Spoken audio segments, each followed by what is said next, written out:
A very good morning to all the participants of this webinar from DTRTI Lucknow. I am Arvind Mishra, Deputy Director, and today in this webinar we'll be studying Chapter 5 onwards of the Black Money, Undisclosed Foreign Income and Assets and Imposition of Tax Act 2015, which starts with Section 48 thereof. And Section 48 says that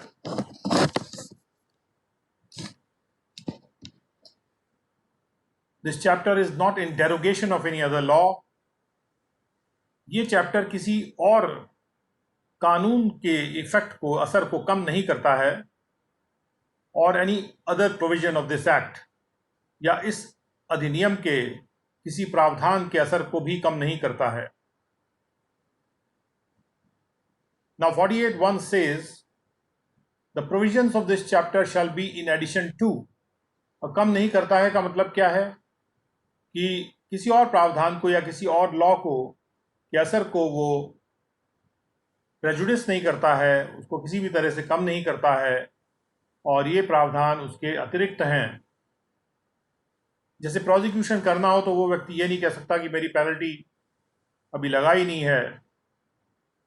तो आप prosecution नहीं कर सकते हैं, या prosecution कर रहे हैं तो पेनल्टी माफ नहीं हो पाएगी. यानी कि इन प्रावधानों का जो ऑफेंसेस और प्रोसिक्यूशंस के संबंध में है, किसी और प्रावधान पे कोई विपरीत असर नहीं डालते हैं,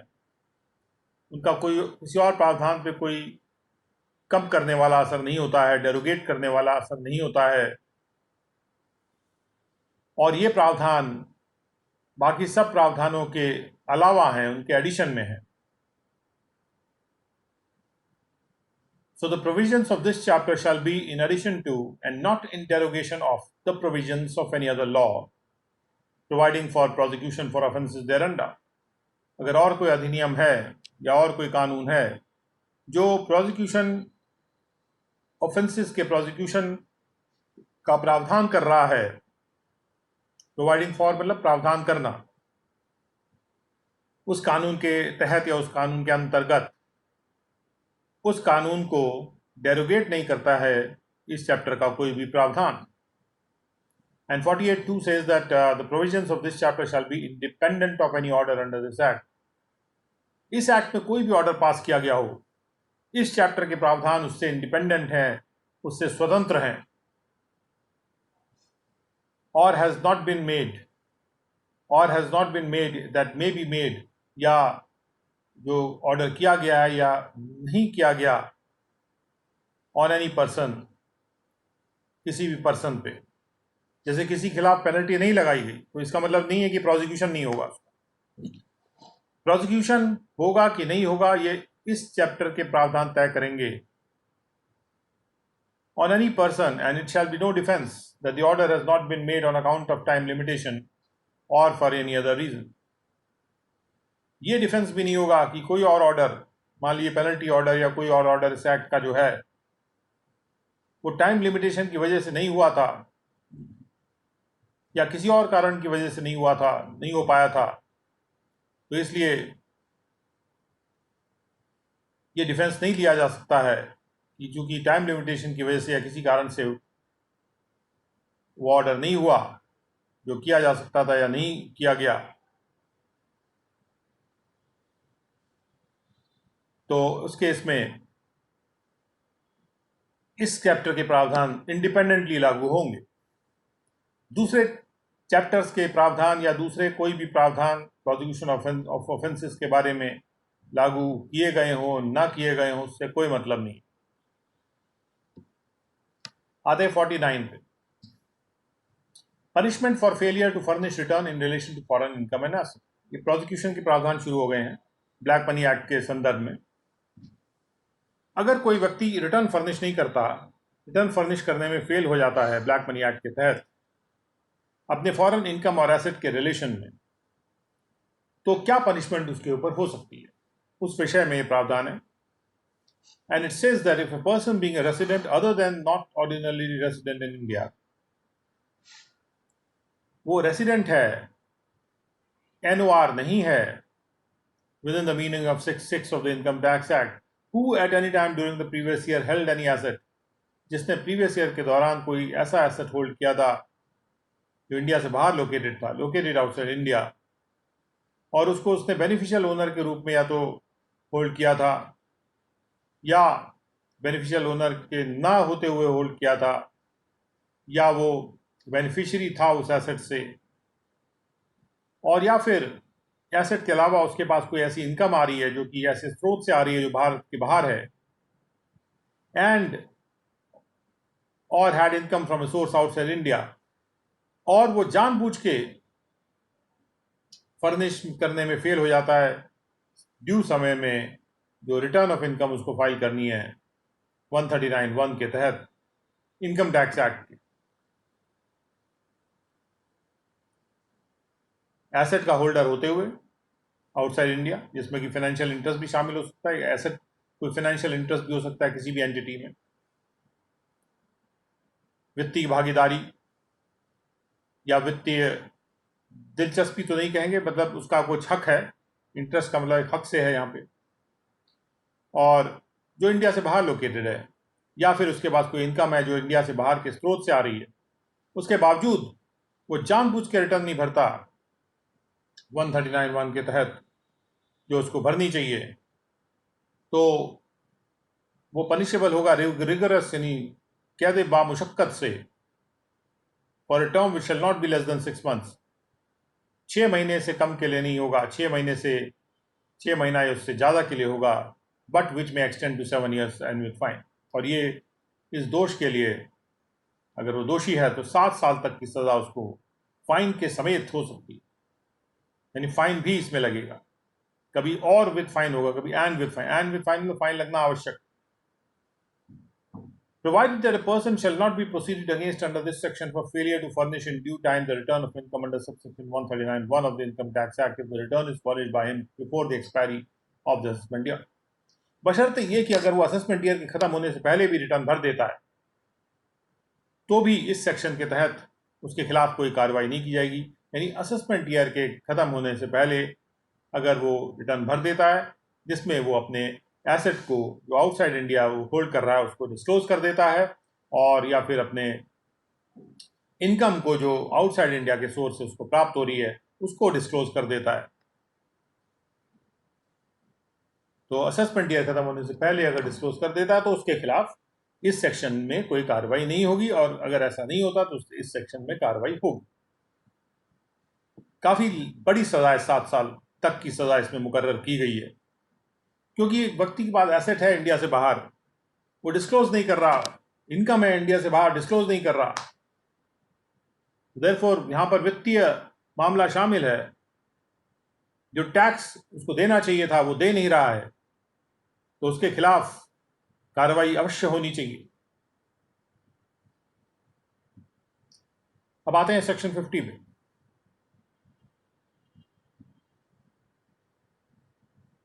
सेक्शन 50 कहता है कि punishment for failure to furnish in the return of income any information about an asset including the financial interest in any entity located outside India.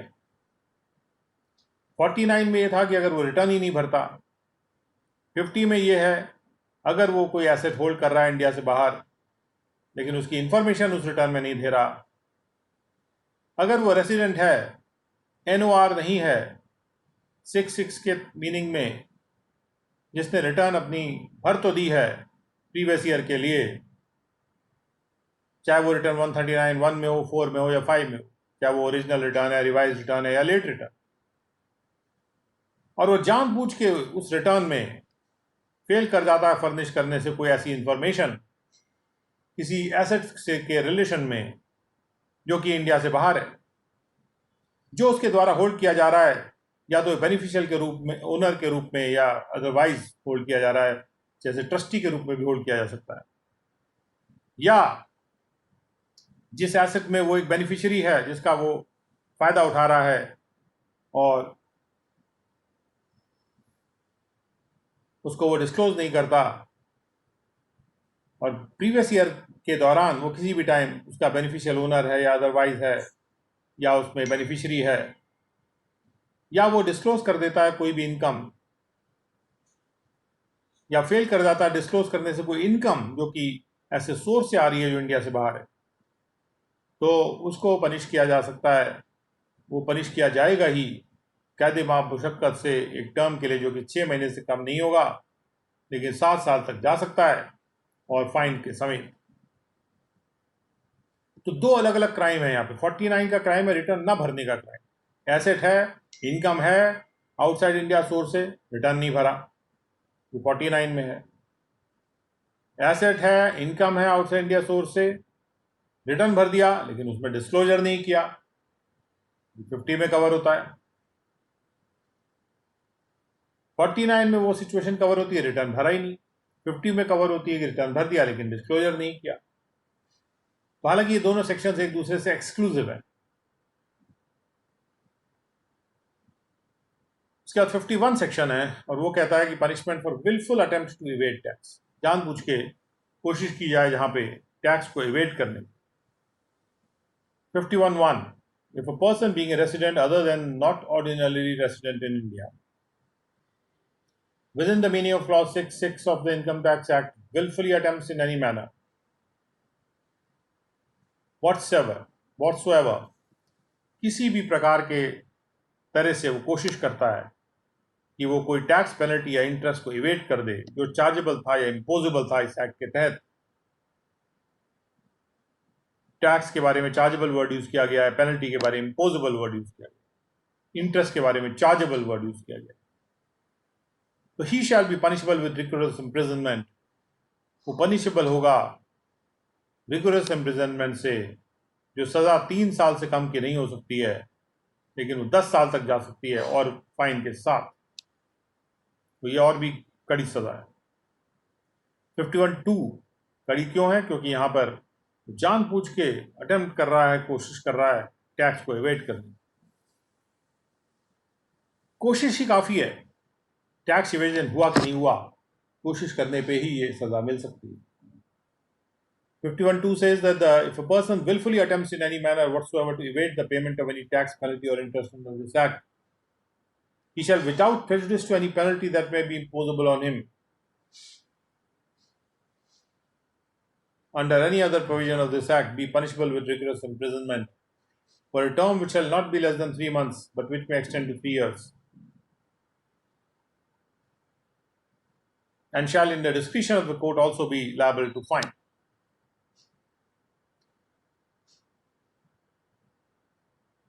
अगर कोई पर्सन जानबूझ के कोशिश करता है किसी भी प्रकार से, इफ अ पर्सन, यहां पर ये जो प्रावधान है इसमें रेसिडेंट शब्द का इस्तेमाल नहीं किया गया, और इसलिए ये प्रावधान जो है 51(2) ये नॉन रेजिडेंट पर भी लग सकता है और नॉट ऑर्डिनरीली रेजिडेंट पर भी लग सकता है। उनके लिए हालांकि सजा कम मुकर्रर की गई है। जानबूझ के कोशिश करता है किसी भी प्रकार से कि वो टैक्स पेनल्टी या इंटरेस्ट के पेमेंट को इवेट कर दे इस एक्ट के तहत, तो भले ही उसके ऊपर कोई पेनल्टी इम्पोजेबल हो चाहे ना हो, विदाउट प्रेजुडिस टू दैट, किसी भी प्रावधान में इस एक्ट के पेनल्टी इम्पोजेबल हो चाहे ना हो, उसको नजरअंदाज करते हुए, विदाउट प्रेजुडिस, उसको प्रतिकूल प्रभाव ना डालते हुए उसको पनिश किया जा सकता है। ही शैल बी पनिशेबल, उसको पनिश किया ही जाएगा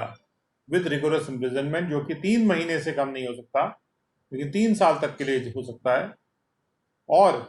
फाइन लगाया जाएगा कि नहीं जाएगा ये कोर्ट के डिस्क्रिशन पे छोड़ा गया है यहाँ पे। और इस सेक्शन के पर्पज से विलफुल अटेम्प्ट जब हम कहते हैं जानबूझ के कोशिश करना इवेट करने के लिए टैक्स पेनल्टी या इंटरेस्ट को जो चार्जेबल है या इम्पोजेबल है अंडर दिस एक्ट, और the payment thereof shall include, या उसके पेमेंट को इवेट करना shall include a case where any person, तो willful attempt, इवेजन का willful attempt टैक्स पेनल्टी या इंटरेस्ट जो चार्जेबल है या इम्पोजेबल है, या उसके पेमेंट को इवेट करने का जो willful attempt है, जानबूझ के जो कोशिश की जा रही है,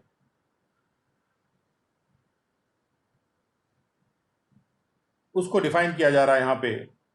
4 तरीकों से, कि जहाँ पर वो व्यक्ति के पास उसके पोजेशन या कंट्रोल में कोई ऐसे बुक्स ऑफ अकाउंट, कोई भी बुक्स ऑफ अकाउंट्स हैं या दूसरे डॉक्यूमेंट्स हैं, ऐसे बुक्स ऑफ अकाउंट्स जो कि और डॉक्यूमेंट जो कि रेलिवेंट हैं किसी प्रोसीडिंग में इस एक्ट के, और उन बुक्स ऑफ अकाउंट्स और डॉक्यूमेंट्स में एक झूठी एंट्री है या झूठा स्टेटमेंट है, यानी कोई अपने बुक्स ऑफ अकाउंट्स में अगर झूठी एंट्री कर देता है, झूठा स्टेटमेंट लिख देता है, तो उसको विलफुल अटेम्प्ट माना जाएगा to evade any tax penalty और इंटरेस्ट।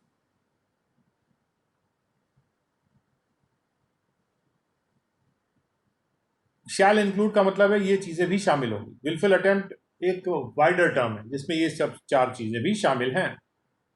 या फिर वो एक फॉल्स एंट्री या स्टेटमेंट कर देता है ऐसे बुक्स ऑफ अकाउंट्स और दूसरे डॉक्यूमेंट्स में, या करवा देता है। पहला है उसके पास कोई पोजीशन में है, कोई कंट्रोल में है कोई बुक्स ऑफ अकाउंट, किसी अकाउंटेंट के पोजीशन में भी हो सकती हैं, और जिसमें एक फॉल्स एंट्री स्टेटमेंट है। यानी किसी बुक्स ऑफ अकाउंट्स में अगर फॉल्स एंट्री स्टेटमेंट है तो कोई भी अकाउंटेंट या कोई व्यक्ति भी, चाहे उसकी बुक्स ना भी हो, अपने पास कब्जे में नहीं रख सकता है उन बुक्स को जिसमें कोई फॉल्स एंट्री या स्टेटमेंट किया गया है। और यदि वो रखता है तो वो इस सजा के लिए दावेदार हो जाएगा या उस सजा का के लिए लायबल हो जाएगा। और उसके बाद या तो वो जानबूझ के छोड़ देता है या फिर छुड़वा देता है कोई भी रेलेवेंट एंट्री या स्टेटमेंट। एक होता है कर देना, ये होता है जानबूझ के कोई गलती कर देना, तो वहाँ पे ये है कि भाई उसने कमीशन का गलती है, it is a error of commission. और जानबूझ के अगर एरर किया जाता है तो गलती नहीं है, वो तो जानबूझ के किया गया कृत्य है, लेकिन कमीशन का माना जाएगा। और ये ओमिशन का माना जाता है जहाँ पे वो ओमिट कर देता है। वो जानता है कि भाई एंट्री करूँगा तो मेरा कोई एसेट डिस्क्लोज हो जाएगा, कोई एसेट को डिस्क्लोज करने से ओमिट कर देता है, या कोई इनकम को डिस्क्लोज करने से ओमिट कर देता है। जो भी रेलेवेंट एंट्री थी जो की जानी चाहिए थी, या कोई स्टेटमेंट था जो करना चाहिए था और उसको ओमिट कर देता है जानबूझ के, ऐसे बुक्स ऑफ अकाउंट से डॉक्यूमेंट्स में, या फिर किसी और परिस्थिति में कि causes any other circumstance to exist, वो ऐसा कोई भी परिस्थिति पैदा करवा देता है जिसका असर ये होगा कि वो पर्सन जो है टैक्स पेनल्टी या इंटरेस्ट को इवेट कर ले जाएगा जो चार्जेबल है, इम्पोजेबल था इस एक्ट में, या उसके पेमेंट को इवेट कर ले जाएगा। तो इस तरह से ये 4 चीज़ें जो हैं ये विलफुल अटेम्प्ट के अंतर्गत आएगी, to evade any tax penalty और इंटरेस्ट चार्जेबल और इम्पोजेबल और द पेमेंट देयर ऑफ। और द पेमेंट देयर ऑफ शब्द यहाँ पे जो यूज़ किया जा रहा है, क्योंकि यहाँ पे यूज़ किया गया है सबसेक्शन 3 में, इसलिए इसको माना जा सकता है कि 51(1) का भी पार्ट है। हालांकि अच्छा ये रहता कि ये शब्द 51(1) में भी इंक्लूड किए जाते। अब आते हैं 52 में, punishment for false statement in verification. अगर कोई व्यक्ति एक स्टेटमेंट देता है, वेरिफिकेशन जब हो रहा है इस एक्ट में के तहत या किसी रूल के तहत हो रहा है जो उस एक्ट के तहत बनाया गया हो, और रूल में या एक्ट के तहत अगर कोई वेरिफिकेशन हो रहा है और उसमें एक स्टेटमेंट अगर देता है पर्सन,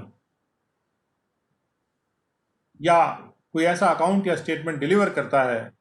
जो कि झूठा है, या तो स्टेटमेंट देता है या फिर स्टेटमेंट सबमिट करता है, डिलीवर करता है अकाउंट या स्टेटमेंट जो झूठा है, और जिसके बारे में या तो वो जानता है कि वो झूठा है या वो मानता है कि वो झूठा है, बिलीव्स यानी वो विश्वास करता है, मानता है कि वो झूठा है, और या वो नहीं विश्वास करता कि वो सत्य है। तो 3 चीज़ें यहाँ पे आ रही हैं,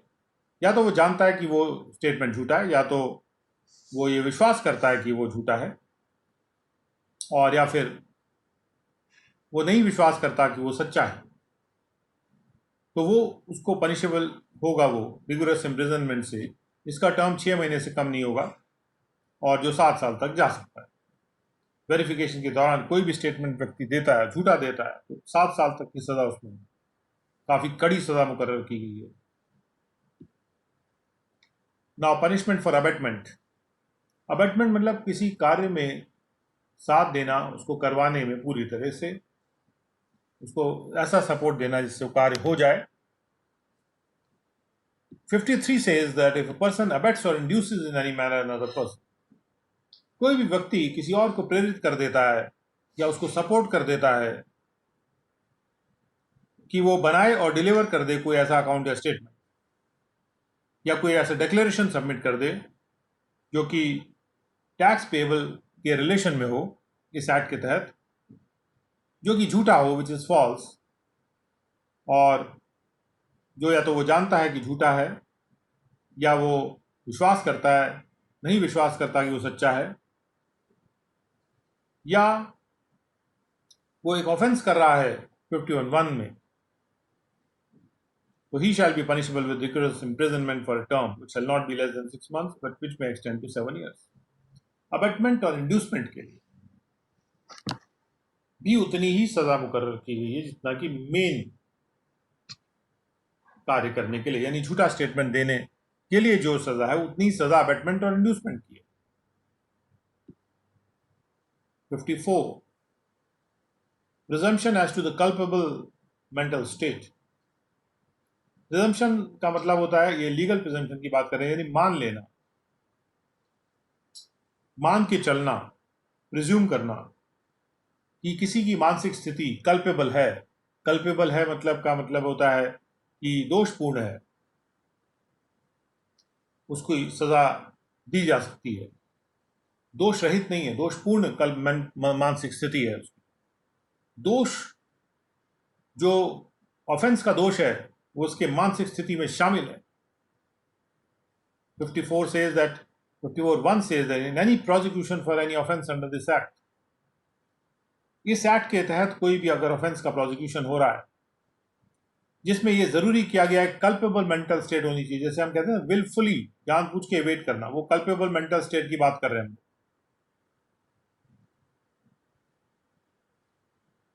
कोई भी ऑफेंस जो ये जरूरी करता है कि एक कल्पेबल मेंटल स्टेट होनी चाहिए अक्यूज के पार्ट पे, जिसको भी अक्यूज किया जा रहा है, जिसपे इल्जाम मढ़ा जा रहा है, जिसपे इल्जाम लगाया जा रहा है, उसका कल्पेबल मेंटल स्टेट की जरूरत है। अगर जब ऑफेंस डिफाइन किया था उसके अनुसार, तो कोर्ट ये मान के चलेगा, the court shell presume the existence of such mental state. Court मान के चलेगा, मान के चले, क्यों मान के चलेगा भाई court? But it shall be a defence for the accused to prove the fact. Accused को साबित करना होगा कि उसकी मानसिक स्थिति ऐसी नहीं थी, क्योंकि मानसिक स्थिति के बारे में तो अक्यूज जानता है। हम कैसे साबित करें उसके दिमाग में क्या है, उसके मन में क्या है? हो सकता है उसने बहुत सी ऐसी घटनाएं की हो जिससे कि उसकी मानसिक स्थिति साबित होती है, और वो एविडेंस प्रोड्यूस कर सकता है कि मेरी मानसिक स्थिति ऐसी थी। जैसे किसी के ऊपर इल्जाम लगाया जा रहा है कि वो पानी नहीं पीता, और अपने घर में उसने 2 गिलास पानी पिया था और किसी ने देखा था उसको पीते हुए, तो वो एविडेंस के रूप में उसको पेश कर सकता है, ये देखिए मैंने पानी पिया था, इन लोगों ने देखा भी था। या अपनी मानसिक स्थिति को किसी तरह से वो शो करता है, और जो किसी ने देखा और वो बता सकता है हाँ इस तरह की मानसिक स्थिति ये शो कर रहा था। प्रोसिक्यूटर तो मानसिक स्थिति नहीं देख रहा जब क्राइम हो रहा है।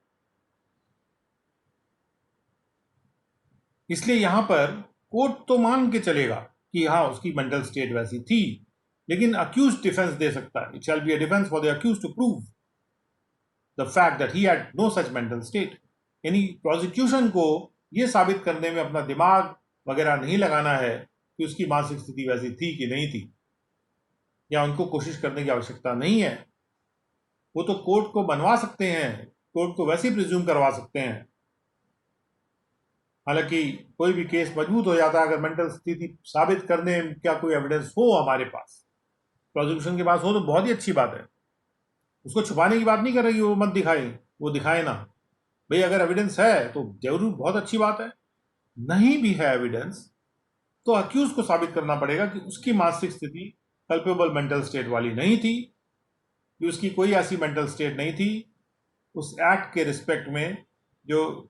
जिस एक्ट के रिस्पेक्ट में उसको ऑफेंस के लिए चार्ज किया जा रहा है उस प्रोसिक्यूशन के प्रोसीडिंग में, that he had no such mental state with respect to the act charged as an offense in that prosecution. अब एक्सप्लेनेशन में कहा जा रहा है कि इस सबसेक्शन में कल्पेबल मेंटल स्टेट में क्या क्या शामिल है। तो कल्पेबल मेंटल स्टेट में शामिल है उसकी मंशा, इंटेंशन, मोटिव यानी उसको कौन सी चीज मूव करा रही है, उसको कौन सी चीज प्रेरित कर रही है, या उसको कोई नॉलेज है किसी फैक्ट की, या विश्वास है किसी चीज में, या उसके पास कारण है विश्वास करने का किसी तथ्य में। तो ये सारी चीजें कल्पेबल मेंटल स्टेट में शामिल होती हैं। वंस अगेन इससे इंक्लूसिव डेफिनेशन, जो culpable mental state is wider term, इसमें ये सब चीजें बहुत जरूरी हैं और इनमें से कोई चीज है तो वो कल्पेबल मेंटल स्टेट को दर्शाती। नहीं है इनमें से कोई भी चीज तो भी कल्पेबल मेंटल स्टेट साबित की जा सकती है या प्रिज्यूम की जा सकती है। और 54(2) में कहा जा रहा है, for the purpose of this section, for the purposes of this section, a fact is said to be proved only when the court believes it to exist beyond reasonable doubt. अब जब हम कह रहे हैं कि उसकी ड्यूटी होगी prove करना, अक्यूज्ड के लिए ये होगा कि वो प्रूव करेगा उस फैक्ट को कि उसके पास कोई मेंटल स्थिति नहीं थी। वो कौन से तथ्य को प्रूव करेगा कि उसकी ऐसी मेंटल स्थिति नहीं थी उस एक्ट के रिस्पेक्ट में। उसी संदर्भ में यहां कहा जा रहा है कि जब हम प्रूव्ड शब्द का इस्तेमाल कर रहे हैं यहां पे, तो किस मजबूती का प्रूफ देना होगा अक्यूज्ड को, उसके विषय में कहा जा रहा है कि a fact is said to be proved only when the court believes it to exist beyond reasonable doubt. जब कोर्ट जो है ये विश्वास करेंगे कि वो तथ्य एग्जिस्ट कर रहा है और इसमें कोई रीजनेबल डाउट नहीं लगाया जा सकता, it is beyond reasonable doubt, संदेह के पार है, रीजनेबल संदेह के पार है कि ये तथ्य एग्जिस्ट कर रहा है, उसका अस्तित्व है, and not merely when its existence is established by a preponderance of probability। और केवल तभी नहीं कि जब उस तथ्य को संभावनाओं की बहुतायत से साबित हो रहा हो या एस्टैब्लिश हो रहा हो। तो संभावनाओं की अगर बहुतायत भी है तो भी प्रूफ नहीं माना जाएगा। अगर अक्यूज को प्रूफ करना है तो संभावना दिखा के, संभावनाओं की बहुतायत दिखा के प्रूफ नहीं कर सकता है, वो उसको बियॉन्ड रीजनेबल डाउट प्रूव करना पड़ेगा कोर्ट के लिए। उसको पुख्ता सबूत देना पड़ेगा कि मेरी मानसिक स्थिति ऐसी नहीं थी जो कल्पेबल मेंटल स्टेट वाली नहीं थी। तो यहां पर अक्यूज के ऊपर बहुत बड़ा बर्डन है, इसको बर्डन ऑफ प्रूफ बोलते हैं, प्रूफ देने का बोझ। अब आते हैं section 55। Now, Section 55 says prosecution to be at the instance of PCCIT, PDGIT, CCIT or PCIT or the CIT। Prosecution commissioner या उससे और सीनियर ऑफिसर के इंस्टेंस पर ही हो सकता है। A person shall not be proceeded against for an offense under section 49 to 53। ये जितने भी सेक्शन हमने अभी तक पढ़े हैं जिसमें सजा की बात की गई है और किसी भी पर्सन को प्रोसीड नहीं किया जाएगा उसके खिलाफ किसी ऑफेंस के लिए, सिवाय जब सैंक्शन हो इनमें से किसी का भी, यानी कमिश्नर या उससे सीनियर अधिकारी, या उससे सीनियर अधिकारी भी नहीं, कमिश्नर, प्रिंसिपल कमिश्नर और कमिश्नर अपील, इनका सैंक्शन होना चाहिए।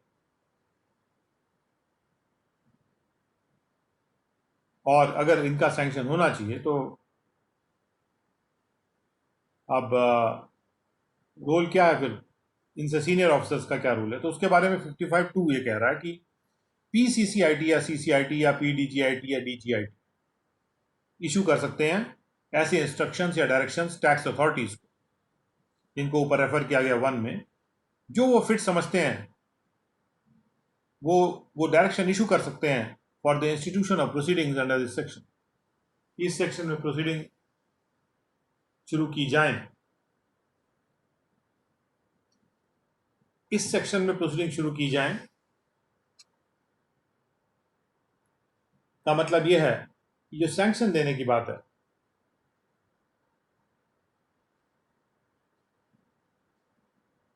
इस सेक्शन में जो प्रोसीडिंग शुरू करने वाली बात है वो तो केवल सैंक्शन देने वाली बात है। तो अगर जहां तक सैंक्शन देने वाली बात है, सैंक्शन देने के संबंध में ये जो सीनियर अफसर्स हैं, ये 55(1) की अथॉरिटीज को इंस्ट्रक्शंस या डायरेक्शंस इशू कर सकते हैं जो वो फिट समझते हैं। तो ऐसे कंडीशन में सैंक्शन अगर प्रिंसिपल कमिश्नर या कमिश्नर अपील्स को देना है और उस संबंध में डायरेक्शन उनके सीनियर अथॉरिटी इशू कर रहे हैं कि इसमें प्रोसीडिंग को इंस्टीट्यूट किया जाए, और ऐसे सिचुएशन में अगर पीसीसीआईटी और सीआईटी अपील्स अपना माइंड अप्लाई नहीं करते हैं और बिना माइंड अप्लाई करे केवल उनके इंस्ट्रक्शन पे इशू कर देते हैं सैंक्शन को, तो इसमें प्रॉब्लम आ सकती है। बिकॉज कोर्ट्स नॉर्मली ये होल्ड करते हैं कि जिसको सैंक्शन देना है उसके माइंड का एप्लीकेशन होना चाहिए। जो सैंक्शन दे रहा है वो तथ्यों को सामने रखे, तथ्यों को इवैल्यूएट करे, उनको वेट दे, उनको कंपेयर करे और एक लॉजिक लगा के निष्कर्ष पे पहुंचे, एक रीजनेबल निष्कर्ष पे पहुंचे। सैंक्शन देने से पहले जो सैंक्शनिंग अथॉरिटी के लिए जरूरी है। इसलिए भले ही यहां पे डायरेक्शन देने की बात आ रही है,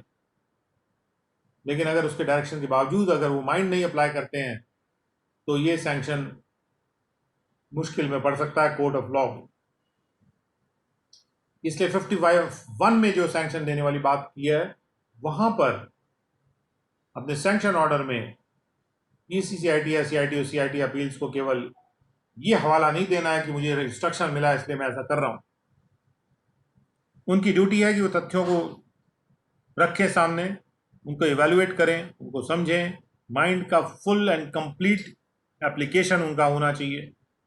उनको कंपेयर करें, लॉजिक लगाएं, लॉ जो प्रिवेल कर रही है वो उसके ऊपर लगाएं और देखें क्या कोई ऑफेंस बन रहा है, और अगर ऑफेंस बन रहा है तो उसका सैंक्शन दे सकते हैं। और 55(3) में the power of the board to issue orders, instructions और डायरेक्शंस, OID,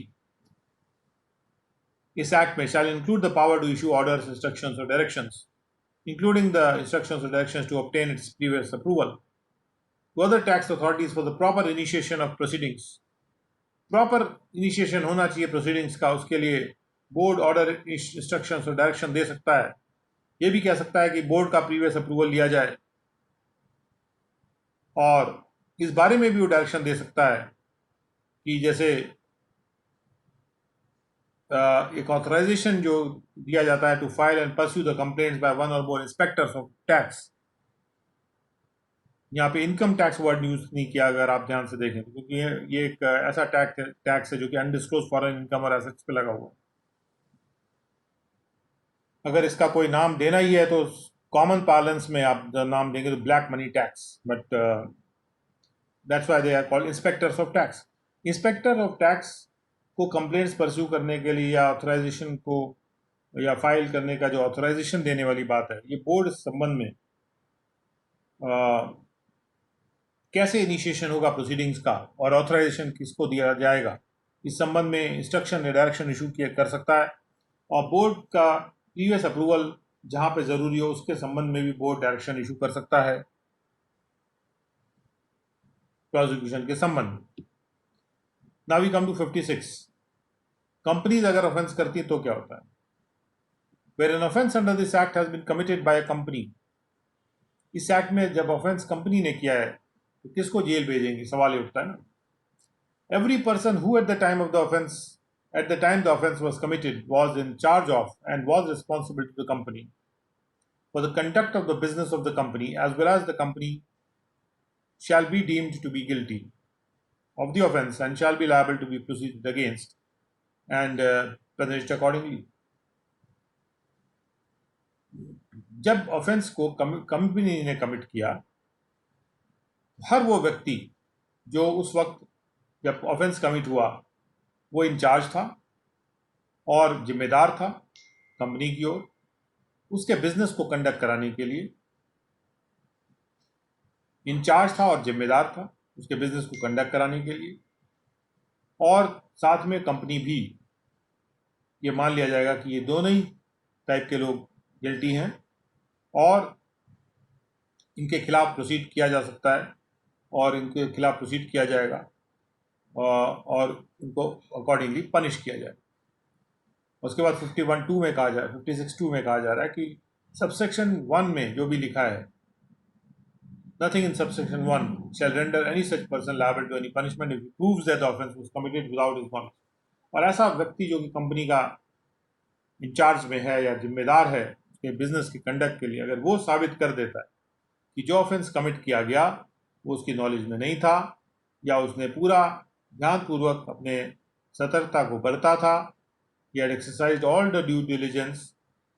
कि ऐसा कोई ऑफेंस कमिट ना हो, उसको प्रिवेंट करने के लिए उसने सारी सतर्कता सावधानी बरती थी, अगर वो ये साबित कर देता है तो वो लायबल नहीं होगा पनिशमेंट के लिए। और 56(3) में कहा गया है कि सबसेक्शन 1 में कुछ भी कहा गया हो, जहां पर भी ऑफेंस इस एक्ट में कमिट होता है कोई कंपनी के द्वारा और ये साबित हो जाता है कि ऑफेंस कमिट हुआ था कंसेंट से या कनाइवेंस से, कंसेंट मतलब हामी भर के, कनाइवेंस यानी मिली भगत में, या एट्रीब्यूटेबल है to any neglect on the part of any director, या किसी डायरेक्टर, मैनेजर, सेक्रेटरी या कोई दूसरा ऑफिसर है कंपनी का, उसने कुछ निग्लेक्ट किया अपनी ड्यूटी को और उस निग्लेक्ट की वजह से ऑफेंस हो गया, या उसने कंसेंट दे दिया या कनाइवेंस उसका हुआ, मिली भगत हुई या निग्लेक्ट हुई, कंसेंट, कनाइवेंस और निग्लेक्ट की वजह से अगर वो ऑफेंस हुआ है तो ऐसा हर डायरेक्टर, मैनेजर, सेक्रेटरी या दूसरा ऑफिसर जो है वो डीम्ड गिल्टी माना जाएगा, गिल्टी मान लिया जाएगा उस ऑफेंस का, और वो लायबल होगा, उसके खिलाफ प्रोसीड किया जाए और उसको अकॉर्डिंगली पनिश किया जाए। तो यहाँ पे जो बात कही जा रही है, अगर वो पर्सन इंचार्ज नहीं भी है, जिम्मेदार नहीं भी है कंपनी के बिजनेस को कंडक्ट कराने के लिए, और वो कोई और रोल में है, जैसे कोई भी डायरेक्टर, मैनेजर, सेक्रेटरी है, कोई भी कंपनी का ऑफिसर है वो, और उसके बारे में ये साबित किया जा सकता है यदि कि उसके कंसेंट, कनाइवेंस या निग्लेक्ट की वजह से वो क्राइम हुआ, कंपनी के द्वारा कमिट हुआ, तो उसको भी प्रोसीड किया, उसके खिलाफ भी प्रोसीड किया जा सकता है और उसको पनिश किया जा सकता है, उसके खिलाफ प्रोसीड करना ही है। Shall be liable to be proceeding against. 56(4) में कहा जा रहा है कि जहां भाई इस एक्ट के तहत कोई ऑफेंस कमिट किया गया है किसी पर्सन के द्वारा जो कि कंपनी है, और जो पनिशमेंट है ऐसे ऑफेंस का वो इम्प्रिजनमेंट है, जेल भेजना है और फाइन है, तब बिना प्रेजुडिस के सबसेक्शन 1 या 3 को प्रेजुडिस किए बिना, उनको उन सबसेक्शंस को प्रतिकूलता दिए बिना, वो जो कंपनी, क्योंकि वहां पे हम कह रहे हैं कंपनी गिल्टी है, तो such company shall be punish with fine, company को फाइन से पनिश किया जाएगा। और हर पर्सन जो कि सबसेक्शन 1 में रेफर किया जा रहा है, यानी जो इंचार्ज है और जिम्मेदार है, या जो भी डायरेक्टर, मैनेजर, सेक्रेटरी या दूसरा ऑफिसर जिसको सबसेक्शन 3 में रेफर किया जा रहा है, उसको उसके खिलाफ प्रोसीड किया जाएगा और उसको पनिश किया जाएगा in accordance with the provisions of this act, यानी जो भी इम्प्रिजनमेंट वगैरह देने का कार्य है और फाइन साथ में देने का कार्य है, लगाने का कार्य है, वो होगा उस व्यक्ति के खिलाफ जो कि कोई भी कंपनी का ऑफिसर है जो सबसेक्शन 3 में रेफर्ड है, या फिर जो इंचार्ज है, रिस्पॉन्सिबल है, जो सबसेक्शन 1 में रेफर्ड है, और कंपनी को फाइन देना होगा। और सबसेक्शन 5 में कहा जा रहा है कि इस सेक्शन में कंपनी वर्ड को मीनिंग का डिफाइन किया गया है कि एक कोई बॉडी कॉर्पोरेट है जिसमें कि अनइनकॉर्पोरेटेड बॉडी भी शामिल होगी। जब हम कहते हैं कंपनी तो उसमें अनइनकॉर्पोरेटेड बॉडी भी शामिल होगी, जैसे कोई अगर अनइनकॉर्पोरेटेड बॉडी है, कोई भी फर्म है, एओपी है, बीओआई, एनीथिंग, कोई भी हिंदू अनडिवाइडेड फैमिली है, वो भी शामिल होगी। और डायरेक्टर अगर हम कहें तो अगर अनइनकॉर्पोरेटेड बॉडी है तो कोई भी उसमें पार्टिसिपेंट है उस बॉडी में तो वो डायरेक्टर माना जाएगा। एचयूएफ है तो कोई भी एडल्ट मेंबर अगर फैमिली का है तो वो माना जाएगा डायरेक्टर। और अगर कंपनी है तो कंपनी मतलब कोई होल टाइम डायरेक्टर है उसको माना जाएगा, पार्ट टाइम डायरेक्टर को डायरेक्टर नहीं माना जाएगा। या अगर कोई होल टाइम डायरेक्टर नहीं है तो कोई भी डायरेक्टर, मैनेजर या ऑफिसर जो कि इंचार्ज है of the affairs of the company, यहाँ पे इंचार्ज वर्ड यूज किया जा रहा है, मतलब कम अगर कोई इंचार्ज नहीं है तो वो डायरेक्टर नहीं है।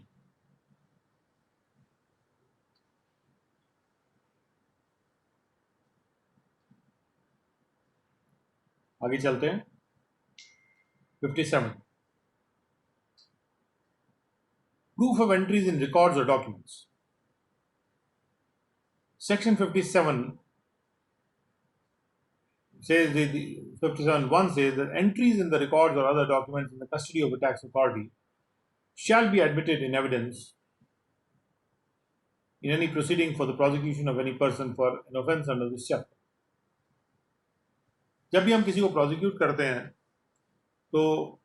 किसी तथ्य को प्रूव कैसे किया जाएगा उसके बारे में या तो इंडियन एविडेंस एक्ट से हम समझते हैं उस बात को, और कभी जिस एक्ट के तहत प्रोसिक्यूट किया जा रहा है उस एक्ट में भी प्रावधान हो सकते हैं। जैसे यहाँ पर है कि जो एंट्री का प्रूफ होगा, जो भी एंट्री की गई है किसी भी रिकॉर्ड में या डॉक्यूमेंट में जो कस्टडी में है टैक्स अथॉरिटी के, अगर कोई ऐसा रिकॉर्ड है या दूसरा डॉक्यूमेंट है जो कस्टडी में है किसी टैक्स अथॉरिटी के, उसमें कोई भी एंट्री अगर है तो वो एविडेंस के रूप में एडमिट हो जाएगा किसी भी प्रोसीडिंग में, किसी ऐसे पर्सन, प्रोसिक्यूशन में किसी ऐसे पर्सन के जो कि जिसका प्रोसिक्यूशन किसी ऑफेंस के लिए हो रहा है अंडर दिस चैप्टर, और एंट्री हो जाएगी एविडेंस, एंट्री बन जाएगी एविडेंस। और लेकिन एंट्री का प्रूफ कैसे दिया जाएगा सवाल ये उठता है। इसके लिए 57(2) है। एंट्री का प्रूफ देने के लिए एंट्री में be prove by the production of the record और द अदर डॉक्यूमेंट्स, या तो रिकॉर्ड या दूसरे डॉक्यूमेंट को प्रोड्यूस किया जाए जिसमें वो एंट्री है जो कि टैक्स अथॉरिटी की कस्टडी में है, या यानी कि ओरिजिनल जो रिकॉर्ड या अदर डॉक्यूमेंट उसमें ओरिजिनल वर्ड यूज नहीं किया गया लेकिन ओरिजिनल वर्ड नहीं था यहाँ पे, या तो वो ओरिजिनल रिकॉर्ड या वो डॉक्यूमेंट प्रोड्यूस किया जाए जिसमें वो एंट्री की गई है, और या फिर एक कॉपी ऑफ द एंट्रीज जो कि सर्टिफाई किया जाएगा उस अथॉरिटी के द्वारा अपने सिग्नेचर में कि वो ट्रू कॉपी है ओरिजिनल एंट्रीज की, उस कॉपी को जो कि सर्टिफाइड कॉपी है उसको, जिसमें कि ये साबित किया जा रहा है अपने सिग्नेचर में, ये सर्टिफाई किया जा रहा है कि इसमें वो ओरिजिनल एंट्री की कॉपी है जो कि रिकॉर्ड्स में कंटेंट है, एंट्रीज या डॉक्यूमेंट्स में कंटेंट है जो उसकी कस्टडी में है, यानी वो ओरिजिनल रिकॉर्ड प्रोड्यूस नहीं कर रहा है लेकिन सर्टिफाइड कॉपी उसको सर्टिफाई कर रहा है, और उसकी जो सर्टिफाइड कॉपी है वो साबित करने के लिए कोर्ट में दिया जा सकता है, तो उससे वो एंट्री साबित हो जाएगी कि वो एंट्री उस रिकॉर्ड में है, और जब वो साबित हो जाएगी तो वो एडमिट हो जाएगी एविडेंस के रूप में। Entries in the record shall be admitted in evidence in any proceeding for the prosecution. Now 58. If any person convicted of an offence under section 49 to 53 is again convicted of an offence under any of the aforesaid provision, repeated offences अगर हो रहे हैं, second offence, subsequent offence हो रहा है, he shall be punishable for the second and every subsequent offence with rigorous imprisonment for a term which shall not be less than 3 years, but which may extend to 10 years. 3 साल से कम नहीं होगा, 10 साल तक जा सकता है अगर सेकेंड या सब्सिक्वेंट ऑफेंस हो रहा है, और फाइन भी कम से कम 5 लाख रुपए से कम 5 लाख रुपए देना ही होगा ऐसे रिपीटेड ऑफेंस में, लेकिन वो 1 करोड़ तक हो सकता है, मतलब 1 करोड़ से ज़्यादा का फाइन नहीं हो सकता, लेकिन 5 लाख से लेकर 1 करोड़ तक का फाइन सेकेंड या सब्सिक्वेंट ऑफेंस के लिए मुकर्रर है इसमें। So with that we come to the end of chapter 5, which was offenses and prosecution, and therefore we have come to the end of this today's morning lecture.